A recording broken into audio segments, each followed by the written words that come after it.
تنزيل الكتاب من الله العزيز الحكيم ما خلقنا السماوات والأرض وما بينهما إلا بالحق وأجل مسمى والذين كفروا عما أنذروا معرضون قل أرأيتم ما تدعون من دون الله أروني ماذا خلقوا من الأرض أم لهم شرك في السماوات ائتوني بكتاب من قبل هذا أو أثارة من علم إن كنتم صادقين.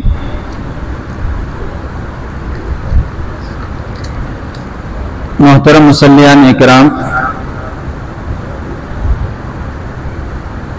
الحمدللہ تراویح میں 26واں پارہ مکمل پڑھا گیا، جس میں دوران تلاوت کچھ صورتیں آئیں۔ ان میں پہلی صورت سورۃ الاحقاف اور سورہ محمد، سورہ فتح، سورہ حجرات، سورہ قاف اور سورہ ذاریات اور اس کا آدھا حصہ۔ اس طرح آپ حضرات نے یہ چند صورتیں تراویح میں سنا ہیں۔ ان صورتوں میں ایک صورت سورہ حجرات جو مدینہ منورہ میں نازل ہوئی، یہ صورت ایک اسلامی معاشرے کی تشکیل دینے کے لیے اور معاشرے کی برائیوں کے خاتمے کے لیے اور معاشرے کو تہذیب و تمدن کا ایک نیا رخ دینے کے لیے سورہ حجرات ایک اہم سنگ میل ہے۔ اور یہ صورت ہر آدمی کو اپنے گھروں کے اندر ترجمہ کے ساتھ اپنے فیملی کے بیچ میں تھوڑا سا وقت نکال کر اس کا ترجمہ اور مفسرین نے اپنی تفسیروں کے اندر جو اس کی تشریح و توضیح لکھی ہے اس کو پڑھ کر سنانا چاہیے۔ جو بنیادی اصول یہاں پر ذکر کیے گئے اور جو بنیادی باتیں یہاں پر ذکر کی گئی، ان میں سب سے پہلے یہ ہے کہ اللہ اور اس کے رسول کا ادب، اللہ اور اس کے رسول کا ادب، ادب ہی سب سے اہم چیز ہے۔ اور جس آدمی کے اندر علم ہو ادب نہ ہو، گویا وہ اپنے علم کے اندر نامکمل ہے۔ اس لیے کہتے ہیں با ادب با نصیب، بے ادب بے نصیب۔ ادب والا ہی سب کچھ ہوتا ہے، چاہے اس کے پاس علم نہ ہو لیکن ادب ضروری ہے۔ اسی لیے ایک معاشرہ جو اچھا ہوتا ہے، صالح ہوتا ہے، نیک ہوتا ہے، اور وہ سوسائٹی جو سب سے اچھی سمجھی جاتی ہے، وہ جس سوسائٹی اور سماج کے اندر سب سے زیادہ ادب ہوتا ہے۔ اس لیے ادب اللہ کے نبی صلی اللہ علیہ وسلم نے سکھایا، اور آپ صلی اللہ علیہ وسلم نے بھی فرمایا کہ ایک باپ کا اپنے بیٹے کے لیے سب سے بڑا تحفہ دنیا کے اندر اگر کوئی ہے، وہ دولت سے بڑھ کر، وہ تعلیم سے بڑھ کر، اور پھر یہاں تک کہ اس کی ضروریات زندگی میں استعمال میں آنے والی چیزوں سے بڑھ کر، اس کی جائیداد اور پراپرٹی سے بڑھ کر سب سے بڑی چیز ہے ادب۔ ما نحل والد ولدا افضل من ادب حسن، کہ ایک والد کا اپنے لڑکے کو سب سے عظیم اور سب سے بہترین تحفہ ہے حسن ادب، حسن ادب۔ اللہ کے نبی صلی اللہ علیہ وسلم فرماتے ہیں اپنے بارے میں کہ اللہ نے مجھے معلم کی حیثیت سے بھیجا، استاد کی حیثیت سے بھیجا، اور تاکہ لوگوں کے درمیان مکارم اخلاق سکھا سکوں اور ان کے درمیان ان کی ذہن سازی زندگی کے گزارنے کے اعتبار سے بہتر طور پر کر سکوں۔ اللہ کے نبی صلی اللہ علیہ وسلم نے فرمایا سب سے بہترین ادب۔ اور خود اللہ کے نبی فرماتے ہیں ادبنی ربی فاحسن تادیبی، اللہ نے مجھے خود ادب سکھایا ہے، اللہ نے مجھے ادب سکھایا۔ اس لیے اللہ پاک بھی یہاں پر اپنے بندوں کو یہ کہہ رہے ہیں اے ایمان والو، یہاں خطاب ایمان والوں سے۔ معلوم یہ ہونا کہ ایمان والا تبھی ایمان والا ہے جب اس کے اندر ادب ہو۔ اللہ رسول کا ادب نہیں ہے تو ایمان کے اعتبار سے اس کی سطح کم ہے، اور غیر مسلم ہوں گے وہ بے ادب ہوں گے، اس لیے کہ غیر مسلموں کو ادب نہیں، نہ ان کے پاس کوئی ادب کی تعلیم ہے۔ ان کے پاس ادب تو اصل اللہ نے نبی کو سکھایا، اور نبی نے صحابہ کو سکھایا، صحابہ نے پھر تابعین کو، تابعین نے تبع تابعین کو، اس طرح سے اسلامی تعلیمات ساری کی ساری ادب کے دائرے کے اندر گھری ہوئی ہیں، ادب کے دائرے کے اندر موجود ہیں۔ سب سے پہلا ادب یہ ہے اپنے معاشرے کے اندر، اپنی سوسائٹی کے اندر، اگر اپنی سوسائٹی کو سدھارنا چاہتے ہیں، آپ چاہتے ہیں اصلاح معاشرہ، آج پوری دنیا پریشان ہے کہ مسلم معاشرہ برباد ہوتا جا رہا ہے، اس کی سب سے بڑی کڑی اس کو درست کرنے کی اگر کوئی ہے وہ یہ کہ اللہ اور اس کے رسول کی تعظیم کو سب سے پہلے پیدا کیا جائے۔ قرآن میں دیکھیے اللہ پاک نے آپ صلی اللہ علیہ وسلم کو بھی خطاب کیا ہے، آپ صلی اللہ علیہ وسلم سے گفتگو کی، آپ صلی اللہ علیہ وسلم کی طرف احکامات اتارے، تو اللہ نے اپنے نبی کا نام بھی ڈائریکٹ نہیں لیا، یا محمد کہہ کر پورے قرآن میں اللہ نے کہیں نہیں پکارا۔ حالانکہ اللہ حضرت موسیٰ کو خطاب کرتے ہیں تو کہتے ہیں یا موسیٰ لن نصبر علی طعام واحد، ان کی قوم نے کہا اے موسیٰ، قوم بھی کہہ رہی ہے اے موسیٰ، اور اللہ کہہ رہے ہیں، اللہ نے قرآن پاک میں موسیٰ علیہ السلام کا نام لے کر کہا، حضرت عیسیٰ کا نام لے کر اللہ نے کہا، براہ راست نام لے کر، حضرت سلیمان علیہ السلام کا نام ہے، یا داؤد انا جعلناک، حضرت داؤد کا نام موجود ہے، لیکن جب سرکار کا تذکرہ آتا ہے تو اللہ پاک نام لینے کے بجائے یوں کہتے ہیں یا ایھا المدثر، یا ایھا المزمل، یاسین، طٰہٰ والضحیٰ، اس طرح سے آپ کو صفاتی ناموں کے ذریعے سے پکار کر آپ سے محبت اور ادب کا اظہار کر رہے ہیں۔ تو جب اللہ نے خود اپنے نبی کا نام نہیں لیا تو پھر صفات کے ذریعے سے پکارا، تو اس بات کے ذریعے سے اندازہ لگا سکتے ہیں نبی کی محبت اور نبی کا مقام اللہ کی نگاہ میں کیا ہے۔ اب امت کے درمیان بھی اس کا مقام کیا ہونا چاہیے۔ صحابہ نے بھی کبھی بھی اللہ کے نبی صلی اللہ علیہ وسلم کو نام لے کر نہیں پکارا، جملے ان کے کیا ہوتے تھے، فداک ابی و امی یا رسول اللہ، اے اللہ کے رسول میرے ماں باپ آپ پر قربان ہو جائیں، یا یوں کہتے ہیں اے اللہ کے نبی میری روح آپ پر قربان ہو جائے، یا یوں کہتے ہیں اے اللہ کے نبی میرا خاندان آپ پر قربان ہو جائے، پھر آپ سے خطاب کرتے، پھر آپ سے خطاب کرتے یا آپ سے بات کرتے۔ بزرگوں میں تو یہاں تک ادب گزرا ہے کہ حضور صلی اللہ علیہ وسلم کا نام نامی کو بے وضو لینا بھی انہوں نے اس کو بے ادبی میں شمار کیا، اس کو بھی بے ادبی میں شمار کیا کہ سرکار کا نام لو تو جب بھی لو تو باوضو ہو کر لو، بے وضو ہو کر سرکار کا نام نہ لو۔ یہ تابعین تبع تابعین اولیاء کے درمیان ادب تھا۔ اور کچھ لوگ آئے یہاں پر، اللہ نے یہاں پر ان کا تذکرہ بھی کیا، ایک صحابہ کی ایک جماعت آئی، کچھ لوگ تھے جو نئے نئے مسلمان ہوئے تھے، وہ آئے سرکار کے گھر پر آئے اور آ کر زور زور سے کہنے لگے اخرج الینا یا محمد، اخرج الینا یا محمد، اے محمد باہر آ جاؤ، باہر آ جاؤ، ایسا کہنے لگے۔ اللہ کو یہ کہنا بھی ناگوار گزرا۔ اللہ نے آیتیں نازل فرمائی اور کہا کہ ان الذین ینادونک من وراء الحجرات اکثرهم لا یعقلون، کہ جو لوگ آپ کو کمروں کے باہر ٹھہر کر پکار رہے ہیں، آواز دے رہے ہیں، بہت سارے لوگ ان کو عقل نہیں ہے، لا یعقلون، ان کو عقل نہیں ہے۔ وَلَوْ أَنَّهُمْ صَبَرُوا حَتَّى تَخْرُجَ إِلَيْهِمْ لَكَانَ خَيْرًا لَهُمْ، کہ سرکار کی چوکھٹ پر جب آئے، سرکار کے گھر پر جب آئے تو چاہیے تھا کہ وہ انتظار کرتے رہتے اور سرکار خود باہر آ جاتے اور ان سے بات کرتے، انہیں انتظار کرنا چاہیے، پکارنا نہیں چاہیے۔ تو اللہ کو یہ بھی ناگوارا گزرا، اللہ کو یہ بھی ناگوار گزرا کہ منافقین کی چال تھی، یہودیوں کی چال تھی، اور پھر اسی طریقے سے بے ایمانوں کی چال تھی کہ سرکار کی مجلس میں آئے اور سرکار کی مجلس میں بیٹھ کر سرکار کی شان میں گستاخی کریں۔ یہ ان کی پالیسیاں ہوتی تھی، منصوبے ہوتے تھے۔ اللہ ان کو آشکارا کرتا تھا، اللہ ان کو واضح کرتا تھا کہ جب تم آؤ میرے لاڈلے کی مجلس میں تو آنکھیں بھی ادھر ادھر نہ کرو، بلکہ حضور کی طرف محبت کی نگاہ جما کے رکھو. کہ تم سرکار کی مجلس میں بیٹھو اور نگاہیں کنکھیوں سے کبھی ادھر کبھی ادھر کبھی کانا پھوسی کر رہے ہو، اللہ کو یہ بھی پسند نہیں ہے. یہ تمہاری شان کے مناسب نہیں ہے. جب سرکار کی مجلس میں بیٹھے ہو تو اس مجلس کا بھی تم خیال کرو.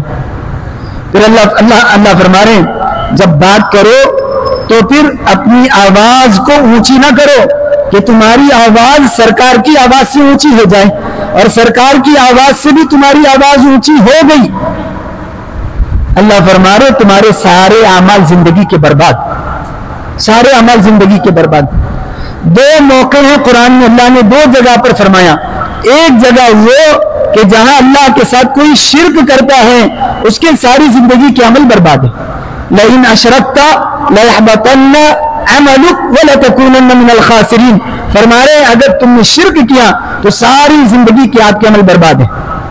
وَلَتَكُونَنَّ مِنَ الْخَاسِرِينَ، اور آپ کیا ہو جائیں گے؟ نقصان اٹھانے والوں میں سے ہوں گے. دوسرا یہ کہ سرکار کی مجلس میں آؤ تو جب بات کرو تو ان کی آواز سے نیچی آواز تمہاری ہونی چاہیے، ان کی آواز سے اونچی آواز تمہاری نہیں ہونی چاہیے. اگر اونچی آواز ہو گئی تم نے جان بوجھ کر ایسا کیا کہ بعض لوگ کبھی کبھی ایسا ہوتا ہے اپنا زمانے کے امپریشن جمانے کے لیے اور اپنی دھاک بٹھانے کے لیے اور اپنا روب جمانے کے لیے کبھی اونچی آواز میں بات کرتے ہیں. اگر تم اس نیت کے ساتھ آؤ اس نیت کے ساتھ آؤ تو پھر یاد رکھو کہ جاہر بعضکم لبعض، جیسے کہ تم میں کے کچھ لوگ جب آتے ہیں تو اونچی آواز میں سرکار سے بات کرتے ہیں. فرمایا ان تحبط اعمالکم وانتم لا تشعرون، کہ تمہارے سارے اعمال برباد ہو جائیں گے، تمہیں پتہ بھی نہیں چلے گا کہ تمہارے سارے کی زندگی کے اعمال ختم ہو چکے ہیں، نیک اعمال کا ذخیرہ مٹ چکا ہے. اس لیے جب یہ آیتیں نازل ہو گئی تو صحابہ ڈر گئے، صحابہ گھبرا گئے کہ ہم حضور سے بات کریں یا نہ کریں، کہیں ایسا نہ ہو کہ ہماری آواز حضور کی آواز سے اونچی ہو جائے اور ہماری ساری زندگی کے عمل ختم ہو جائے. حضرت ابو بکر ڈرنے لگے، حضرت عمر ڈرنے لگے، بڑے بڑے صحابہ ڈرنے لگے. بعد میں پھر اللہ کے نبی صلی اللہ علیہ وسلم نے محسوس کیا اس بات کو اور صحابہ کے ذریعے سے یہ باتیں حضور تک پہنچی. اللہ کے نبی صلی اللہ علیہ وسلم نے فرمایا کہ دیکھو وہ جس کی فطری طور پر آواز نیچرلی جس کی آواز اونچی ہو، سخت ہو، کڑک ہو، گرجدار ہو، وہ اس کے اندر شامل نہیں ہے. وہ لوگ جن کے دل میں چور ہیں اور وہ چاہتے ہیں حضور کی شان میں گستاخی کرنا اپنی اونچی آواز کے ذریعے سے، وہ اس کے مصداق ہیں. دوسری چیز یہاں سے معلوم یہ ہوا کہ معاشرے کی تشکیل اور معاشرے کی اصلاح ممکن خدا رسول کی تعظیم اور محبت پر ہے. خدا رسول کی تعظیم اور محبت پر ہے. اور جو معاشرہ اللہ اور اس کے رسول کی تعظیم اور ادب سے خالی ہے وہ معاشرہ کبھی نیکیوں کے راستے پر، بھلائیوں کے راستے پر اور اچھے اخلاق و کردار کے ساتھ وہ جڑ نہیں سکتا. ان کے لیے ضروری ہے سب سے پہلی چیز کہ اللہ اور اس کے رسول کا ادب، اللہ اور اس کے رسول کی تعظیم سب سے پہلے پیدا کی جائے. یہاں تک کہ اللہ نے اپنے نبی کا عہد و میثاق پچھلے انبیاء سے بھی لیا. قرآن میں موجود ہے کہ میرا نبی اگر تمہارے زمانے میں آ جائے تو تمہاری ذمہ داری ہے وہ جو کہیں تم اس کی بات کو مانو گے، اس کی عزت کرو گے. لِتُؤْمِنُوا بِاللَّهِ وَرَسُولِهِ وَتُعَزِّرُوهُ وَتُوَقِّرُوهُ وَتُسَبِّحُوهُ بُكْرَةً وَأَصِيلًا. ایمان والوں کو چاہیے کہ اللہ اور اس کے رسول کی توقیر کرے، عزت کرے، عظمت کرے، محبت کرے. اس لیے نبی کی محبت میں یہ بھی شامل ہے کہ نبی کی محبت کے تذکروں کو سننا، نبی کی شان میں بیان کی جانے والی ثناخوانی کو سننا اور آپ کی نعتگوئی کو سننا اور آپ کی ذات اقدس پر درود پاک کا نذرانہ پیش کرنا اور آپ صلی اللہ علیہ وسلم کی سیرت مبارکہ کو پڑھنا اور سننا اور آپ صلی اللہ علیہ وسلم کی زندگی کے واقعات کو بیان کرنا اور ان مجلسوں میں بیٹھ کے سننا، یہ بھی آپ کی عظمت اور محبت میں شامل ہے، آپ کے ادب میں شامل ہے.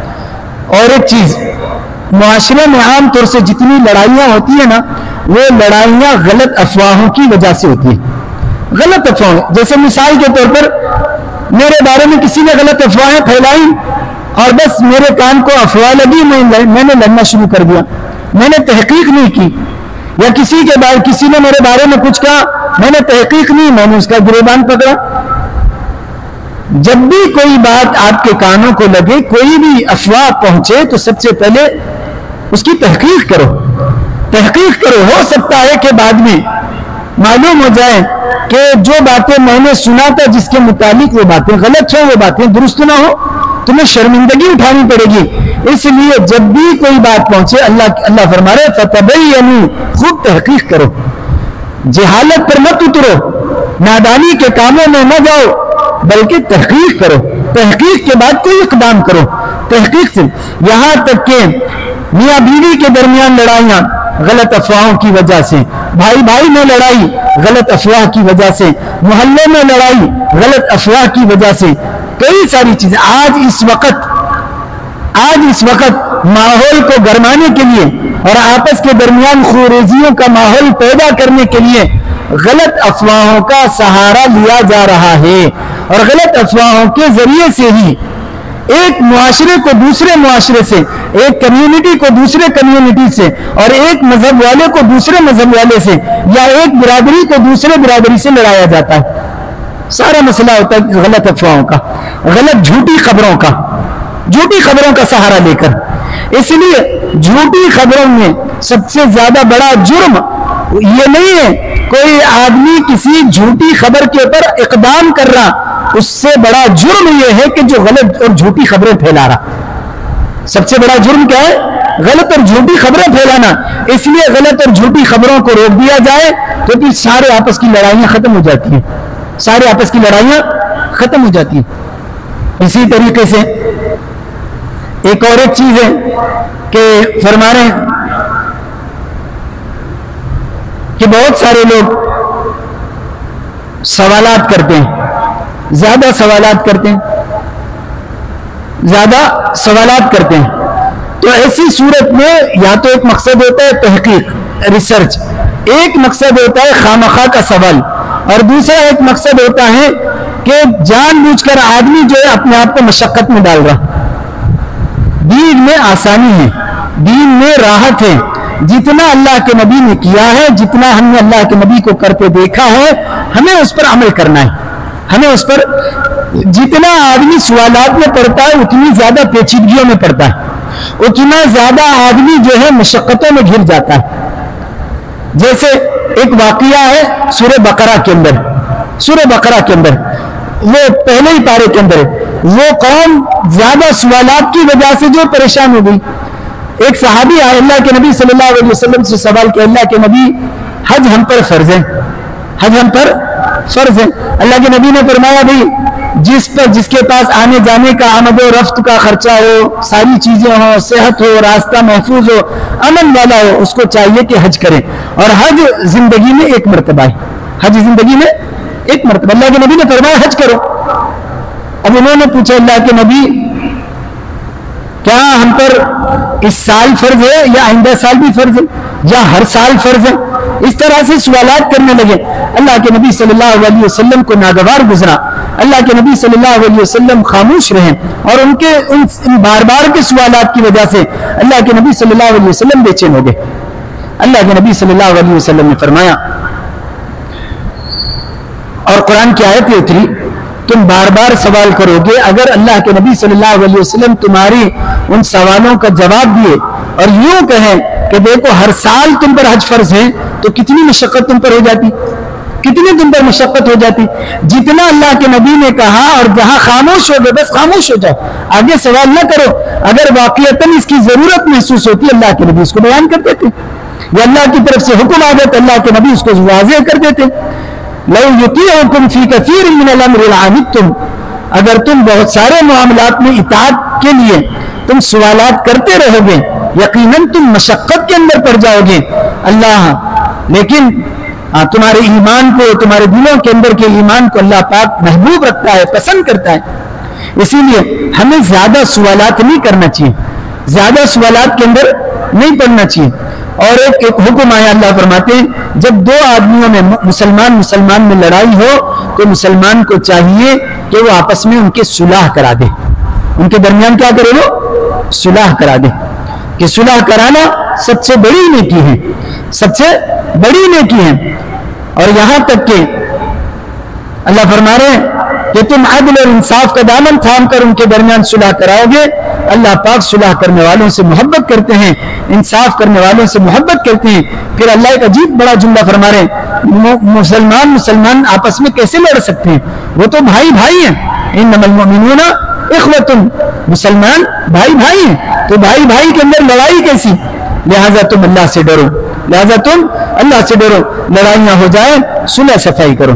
اسی طریقے سے اللہ فرما رہے ہیں ایمان والو, ایک قوم دوسری قوم کا مذاق نہ بنائے, مذاق نہ اڑائے. کبھی کبھی آدمی کے ظاہری عیب کی وجہ سے اس کا مذاق اڑایا جاتا ہے, اس کا مذاق اڑایا جاتا ہے. آج ہم جس کا مذاق اڑا رہے ہیں اور شاید ہو سکتا ہے اللہ کے ہاں اس کا مقام اونچا ہو, وہ تم سے بہتر ہو, اس کی کچھ نیکیاں ہو اللہ کو بہت پسندیدہ ہوں. اسی لیے کوئی نہیں جان سکتا کہ کون اللہ کے ہاں کتنا مقرب ہے, کون کتنا اللہ کے ہاں بلند ہے اور عزت والا ہے. اس لیے نہ مرد کا مذاق اڑائے, نہ کوئی عورت کسی عورت کا مذاق اڑائے. یہ مردوں کے اندر بھی پایا جاتا ہے, یہ عورتوں کے اندر بھی پایا جاتا ہے. اللہ فرما رہے کوئی نہ اڑائے اور کسی کو ان کے برے ناموں سے نہ پکارے.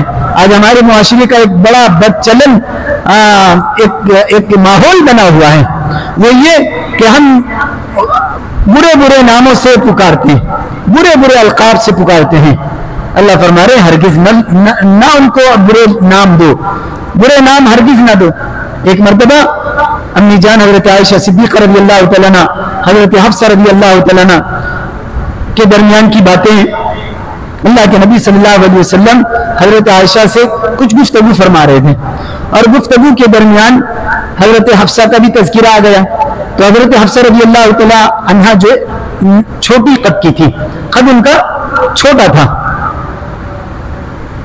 اب ظاہر سی بات ہے عورتوں کے درمیان ایک فطری طور پر ایک مزاج کی وجہ سے کچھ آپس میں وہ نیچرلی طور پر ہوتا ہے. اب اللہ کے نبی صلی اللہ علیہ وسلم درمیان میں تذکرہ چل رہا تھا. اللہ کے نبی صلی اللہ علیہ وسلم سے گفتگو کرتے ہوئے انہوں نے کہا کیا وہ حفصہ ناٹی قد کی؟ ایسا انہوں نے عربی کے اندر کہا قصیرہ, یعنی چھوٹے قد والے کو عربی میں کہتے ہیں قصیرہ, چھوٹے قد والے. انہوں نے کہا ناٹے قد کی. اتنا کہ اللہ کے نبی صلی اللہ علیہ وسلم کا چہرہ ایسا ہو گیا سرخ انار جیسے حضور کے چہرے پہ نچوڑ دیا گیا, سرخ انار حضور کے چہرے پہ نچوڑ دیا, وہ اتنا سرخ ہو گیا. اللہ کے نبی صلی اللہ علیہ وسلم نے فرمایا اے عائشہ تو نے اتنا سخت جملہ کہا ہے, اتنا سخت جملہ کہا ہے, اگر اس جملے کی کڑواہٹ کو ندیوں میں اور سمندروں میں ملا دیا جائے تو پھر وہ سمندر کے پانی کو کڑوا کرنے کے لیے کافی ہے, وہ سمندر کے پانی کو کڑوا کرنے کے لیے کافی ہے. حالانکہ یہ حقیقت تھی, لیکن اس کے باوجود اللہ کے نبی صلی اللہ علیہ وسلم کو ناگوار گزرا. اللہ کے نبی نے امت کو تعلیم دی, اگر کسی کی فطری طور پر وہ صفت اس کے اندر پائی جاتی ہو لیکن اس صفت کے تذکرے سے سامنے والے کو برا لگتا ہے تب بھی اس کا تذکرہ نہ کرو, تب بھی اس کا تذکرہ نہ کرو. غیبت کس کو کہتے ہیں؟ آگے اللہ فرما رہے آگے ہیں آپس میں غیبت نہ کیا کرو, آپس میں غیبت نہ کیا کرو. غیبت زنا سے بدتر گناہ ہے. غیبت کیا ہے؟ زنا سے بدتر گناہ ہے. صحابہ نے پوچھا اللہ کے نبی جو آدمی کے اندر ہم وہی تو بیان کر رہے ہیں, دوسرے تھوڑی بیان کرتے ہیں. اللہ کے نبی نے فرمایا وہی تو غیبت ہے, وہی تو غیبت ہے. مثال کے طور پر میرے اندر کوئی خامی ہے اور میری خامی آپ کسی اور کے سامنے بیان کر رہے ہیں اور وہ خامی اس کے سامنے آ گئی اور مجھے معلوم ہو گیا میری خامی فلاں آدمی نے فلاں کے سامنے رکھا تھا, یقیناً مجھے اس سے تکلیف ہوگی. اسی کو غیبت کہتے ہیں. آدمی کے اندر موجود خامی کا ہی تذکرہ جس سے اس آدمی کو, اس شخص کو برا لگے, اسی کے بیان کرنے کو غیبت کہتے ہیں. اور یہی پیٹھ پیچھے کسی کی بیان کرنا یہ غیبت ہے. اور غیبت کبیرہ گناہوں میں سے, بڑے گناہ چھوٹے بھی نہیں. آج ہمیں مزہ آتا, جیسے بھنا ہوا گوشت کھانے میں مزہ آتا ہے نا, جیسا تندوری آئٹم کھانے میں ہمارے کو مزہ آتا، ایسے ہی لوگوں کی برائیاں، لوگوں کی غیبتیں اور لوگوں کی عیب اور اس کے گھر، اس کا خاندان، اس کا یہ، اس کی بیٹی، اس کی بہو، اس کی بہن، ایسا ویسا، ساری رات کے تذکرے اور آپس کی نجی گفتگویں ہماری اسی پر ہوتی ہیں. کہہ رہے کبیرہ گناہ ہے، کبیرہ. اور پھر اللہ کے نبی نے فرمایا جو ہے وہی بیان کرنا غیبت ہے، اور جو نہیں ہے وہ بیان کرنا وہ تو بہتان ہے. جو نہیں ہے اس کو بیان کریں، وہ بہتان ہے، وہ بھی کبیرہ گناہ ہے. اللہ کے نبی فرماتے ہیں یہ ایسا ہے جیسے تم مزے لے لے کر بیان کرتے ہو، یہ ایسا ہے اپنے مرے ہوئے بھائی کا سڑا ہوا گوشت کھانا. اپنے مرے ہوئے بھائی کا سڑا ہوا گوشت کھانا. اور روزے کی حالت میں تو روزہ اسی واسطے لگتا ہے. روزہ لگتا کیوں؟ ہماری زبان کے گناہوں کی وجہ سے. کم کھانے سے روزہ، ہم کیا سمجھتے کم کھائے تو روزہ لگتا، پانی کم پیے تو روزہ لگتا. ہاں صبح جو ہے ہم جو ہے نیمبو شربت نہیں پیے تو پانی لگتا، الائچی کا پانی نہیں پیے تو الائچی نہیں چبے تو روزہ لگتا. ہرگز نہیں. روزہ کم کھانے اور زیادہ کھانے سے تعلق نہیں ہے. روزہ لگتا ہے اس زبان کے یہ زبان کے گناہوں کی وجہ سے، زبان کے گناہوں کی وجہ سے لگتا ہے روزہ. آدمی کے بدن سے نکلنے والے گناہوں کی وجہ سے روزہ لگتا ہے. روزہ بھاری اس لیے ہوتا ہے، ورنہ روزہ سب سے ہلکا ہے. روزہ سب سے ہلکا ہے. تو اللہ یہاں پر فرما رہے آپس میں ایک دوسرے کی غیبتیں نہ کرو، اور سب سے بڑی چیز فرما رہے کسی کی بدگمانی میں بھی نہ رہو. کسی کے ساتھ بدگمانی نہ رکھو. بدگمانی ایک اللہ کے ساتھ ہے، وہ ایمان کو برباد کر دیتی ہے. اور بدگمانی انسان کے ساتھ ہے، یہ انسان کے اخلاق کو برباد کر دیتی ہے. بدگمانی انسان کے ساتھ ہے. سب سے پہلی سیڑھی اگر گناہ کی کوئی ہے، غیبت تک پہنچنا یہ انتہا ہے. یہ غیبت کیا ہے؟ فرسٹ اس کا اسٹیپ کیا ہے؟ بدگمانی. انہیں اچھا نہیں ہوگا، انہیں ایسا ہوگا، انہیں ویسا ہوگا، یہ بدگمانی. یہ پہلا. اب اس کے بعد کیا ہوتا ہے آدمی کے اندر؟ ظاہر سی بات ہے بدگمانی گناہ کا سبب بنتا. اب اس کے پیچھے پڑتا انہیں، وہ بولا تھا صحیح بولا تھا، اس کے پیچھے دیکھیں گے کیا کرتا ہے انہیں. اب یہ ٹوہنے لگا ہوا ہے. اب جب ٹوہنے لگا، واقعتاً انسان کے اندر کوئی نہ کوئی خامی ہوتی ضرور ہے. میں نے کل کہا بھی تھا غلطیاں انسان سے چھوٹی، گناہ انسان سے چھوٹے، فرشتوں سے نہیں ہوتے. فرشتوں کو اللہ نے نورانی بنایا. وہ جذبات جو انسان کے اندر ہے اللہ نے فرشتوں کے اندر رکھے ہی نہیں. وہ تو خیر ہی خیر، بھلائی کی طرف ہے. جذبات گناہ کے اور نیکی کے، جانور کے اور فرشتے کے، یہ اللہ نے صفات کس کے اندر رکھی؟ میرے اندر رکھی. ظاہر سی بات ہے گناہ تو میرے سے ہی ہوگا، انسان سے ہی خطا ہوگی. اب انسان ٹونے لگا ہوا ہے، کیا کرتا ہے، کیا کر رہا، اسے کوئی نہ کوئی عیب نظر آ جاتا. اب بس ہوا، اب اسی کو اچھالتے بیٹھے ہیں. کبھی اس کے پاس بیٹھے ہوئے، تیرے کو معلوم انہیں کیا کرا؟ اس کے پاس جا رہے، تیرے کو معلوم انہیں ایسا ہے، تیرے کو معلوم انہیں ایسا حیش بول تھا. اب معلوم ہو رہا تجھے. اب آدمی لگا ہوا اس کے پیچھے، اب غیبتیں چل رہی ہیں. اللہ فرما رہے ہیں واتقوا اللہ، ڈرو اللہ سے، ڈرو اللہ سے. ان اللہ تواب الرحیم، اللہ توبہ کرنے والا ہے، رحم کرنے والا ہے. پھر اس کے بعد فرما رہے ہیں کوئی آدمی کسی کو پر فضیلت نہ بتلائے، مال کے اعتبار سے، جاہ کے اعتبار سے، خوبصورتی کے اعتبار سے کسی پر کوئی فضیلت نہیں ہے. نہ قربان جو پیارے حبیب صلی اللہ علیہ وسلم کے اس اسلام پر، اس شریعت پر دنیا میں واحد مذہب ہے کہ جس نے ایکویلٹی کی اور جس نے مساوات کی اور جس نے برابری کا ڈنکا اگر کسی نے بجایا ہے تو وہ صرف اسلام میں. اللہ کے نبی فرما رہے کالے کو گورے پر کوئی فضیلت نہیں. آج دنیا لڑ رہی ہے. آج جاؤ یورپ کے اندر، کالا گورے کو قتل کرنے پہ تلا ہوا ہے، گورا کالے پہ قتل کرنے کو تلا ہوا ہے.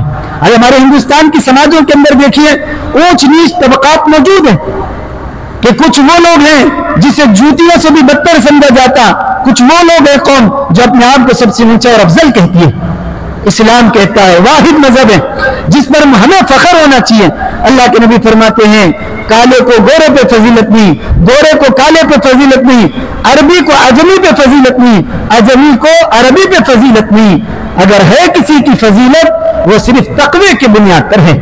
وہ کس پر ہے؟ وہ تقوی کی بنیاد پر ہے. یہاں پر بھی اللہ فرما رہے ہیں ان اکرمکم عند اللہ اتقاکم، ان اکرمکم عند اللہ اتقاکم، کہ کہ تمہارے نزدیک سب سے زیادہ مکرم اگر کوئی ہے وہ ہے جس کے اندر تقوی زیادہ ہوگا. اس لیے عزت کا معیار اللہ کا ڈر ہے، عزت کا معیار تقوی و طہارت ہے. اس لیے ہمیں بھی چاہیے ہم اپنے دلوں کے اندر جو تقوی پیدا کریں، اسلام سے ایمان سے محبت پیدا کریں. اللہ سے دعا ہے اللہ پاک ہم سب کو کہنے سننے سے زیادہ عمل کی توفیق عطا فرمائے.